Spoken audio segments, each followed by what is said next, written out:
បាទសួស្តីបងប្អូនអរគ្នាស្វាគមន៍ជាថ្មីមកកាន់ Channel សមាគម YouTube កម្ពុជាបាទក្នុងវីដេអូនេះខ្ញុំសូមបង្ហាញពាក់ព័ន្ធនឹង Google AdSense ដែលបងប្អូននេះបានទទួលសារនៅក្នុង Google AdSense បាទខ្ញុំសូមបញ្ជាក់ខ្លីៗសម្រាប់បងប្អូនគ្នាអញ្ចឹងនៅពេលដែលបងប្អូនគ្នាចូលមកកាន់ Google AdSense បងប្អូនគ្នាតែងតែឃើញកន្លែងនេះដែលហៅថា Add Website បាទមាន Add Site ទេអញ្ចឹងកន្លែងនេះសម្រាប់បងប្អូនគ្នាដែលប្រើប្រាស់កុំព្យូទ័រស្រួលទេប៉ុន្តែបងប្អូនគ្នាដែលប្រើប្រាស់ទូរស័ព្ទដៃរៀងពិបាកបន្តិចនៅពេលដែលចូលមកកន្លែងនឹងដំបូងអញ្ចឹងកន្លែងហ្នឹងផងដែរបងឲ្យសូមកលេចទៅមើលក្នុងទូរស័ព្ទដៃបងប្អូនគ្នាមានត្រេ3គ្រាប់ណាមានសញ្ញាត្រេ3គ្រាប់កន្លែងនេះបាទមានត្រេ3គ្រាប់បើសិនជាយើងក្នុងកុំព្យូទ័រយើងអត់បញ្ហាទេប៉ុន្តែអ្នកទូរស័ព្ទដៃសូមកលេចទៅមើលខាងឆ្វេងដៃខាងលើមានត្រេ3គ្រាប់បងប្អូនចុចមកវានឹង list down កន្លែងនេះមកបាទទាំងអស់ហ្នឹងគឺវា list down មកទាំងអស់បាទវាបង្ហាញមកដូចក្នុងកុំព្យូទ័រអញ្ចឹងប៉ុន្តែបើសិនជាបងប្អូនអត់ចុចទេវាចេញទេបាទតម្រងណាតម្រងវាចេញបែបនេះតម្រងចេញមកសាយតែម្ដងបាទអញ្ចឹងកន្លែងហ្នឹងមានថាយើងអាច add នៅ blogger ឬក៏ website ដើម្បីទទួល add ពី Google ដើម្បីរកលុយនៅលើ advertise ផងដែរបាទទៅលើ website ឬក៏ blogger បងប្អូនគ្នាកន្លែងហ្នឹងគឺយើងត្រូវដាក់ website មិនមែនជាដាក់ YouTube ទេបាទ YouTube គឺយើង add direct ជាមួយនឹង Google AdSense ប៉ុន្តែកន្លែងនេះត្រូវតែយើង apply ជាមួយនឹង website អញ្ចឹង website មានលក្ខខណ្ឌរបស់ website ផ្សេងដែលគេហៅថា Google Ads បាទយើងយក advertise មកដាក់ Google AdSense ហ្នឹងបាទយកឲ្យ Google AdSense ដែលយើងមាន blogger ឬក៏ website គ្រប់គោលការណ៍ហ្នឹងយកមកដាក់កន្លែងហ្នឹងបាទអញ្ចឹងកន្លែងហ្នឹងយើងអត់ខ្វល់ទេព្រោះយើងអត់ត្រូវការរកលុយតាម advertise ទៅលើ website ទេគឺយើងផ្ដោតទៅលើ YouTube អញ្ចឹងយើងកុំខ្វល់កន្លែងហ្នឹងគឺយើងរំលងចោលទៅបើសិនជាបងប្អូនឃើញអញ្ចឹងក៏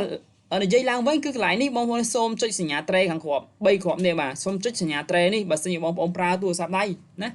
កុំព្យូទ័រស្រួលតែចេញមកគឺចេញបែបនេះតែម្ដងអញ្ចឹងបើសិនជាអត់ឃើញបងប្អូនចុចកន្លែងហ្នឹងដូចគ្នាកុំព្យូទ័រក៏ដោយបាទទូរស័ព្ទដៃក៏ដោយចុចអា3គ្រាប់ដូចគ្នាតមកទៀតអូសូមចូលមកកាន់កន្លែង payment បាទកន្លែង payment ឡើយនេះអញ្ចឹងបងប្អូនចូលមកកាន់ទឹកលុយបងប្អូនអរគ្នាហើយណាអូខេបាទមានតែប៉ុណ្ណឹងសម្រាប់កន្លែងហ្នឹងបាទបងប្អូនខ្លះរកទឹកលុយក៏អត់ឃើញបាទអូខេហើយជាមួយមួយទៀតពាក់ព័ន្ធនឹង YouTube War in Ukraine we will per monetization for content that exploited dismiss or condemnate the warអញ្ចឹងនិយាយរួមទាំងខ្លីគឺ content ដោយសារសង្គ្រាមនៅអ៊ុយក្រែនអញ្ចឹងគឺមានការផ្អាកនៅ monetize ប៉ុន្តែគេមិនមែនដកសិទ្ធិក្នុងការរកលុយនៅលើ channel បងប្អូនទេគឺគ្រាន់តែផ្អាកទៅលើ content ដែលពាក់ព័ន្ធនឹងសង្គ្រាមអូខេបងប្អូននេះអញ្ចឹងកន្លែងហ្នឹងអត់មានផលប៉ះពាល់ដល់ channel បងប្អូននេះឬក៏ content បងប្អូននេះឬក៏មានសិទ្ធិក្នុងការដក monetize បងប្អូននេះទេគ្រាន់តែគេផ្អាកទៅលើ content ណាដែលនិយាយពាក់ព័ន្ធនឹងសង្គ្រាមបាទវាមានហេតុផលជាច្រើនទៀតដែលខាង Google AdSense បានផ្ញើសារចូលទៅកាន់ email បងប្អូនអរគ្នាបាទកន្លែងហ្នឹងគឺយើងមិនបាច់យកចិត្តទុកដាក់ទេបាទព្រោះយើងមិនមែនធ្វើសង្គ្រាម content បែបសង្គ្រាមឬក៏ព័ត៌មានបែបសង្គ្រាមបាទដូចជាមានការហិង្សាឬក៏មានការបំពានឈ្លានពានហ្នឹងគឺគេផ្អាកទៅលើ content បែបហ្នឹងគឺអត់ឲ្យមានការរកលុយទៅលើ content បែបហ្នឹងទេ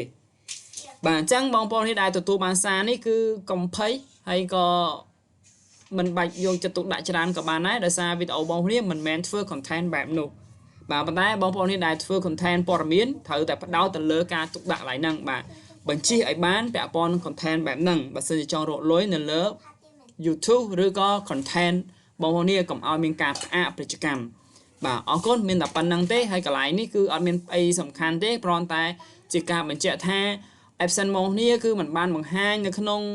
matrix របស់ YouTube ទេគឺត្រូវតែមើលទៅកាន់ analytics របស់ YouTube វិញពាក់ព័ន្ធនឹងការបង្ហាញទិន្នន័យទឹកលុយបាទអរគុណជួបគ្នាវីដេអូក្រោយបន្តទៀតអរគុណសម្រាប់ការតាមដានទស្សនាទាំងអស់គ្នាជួយ Subscribe ដើម្បីជោគជ័យទាំងអស់គ្នាបាយបាយជួបគ្នាវីដេអូក្រោយបន្តទៀត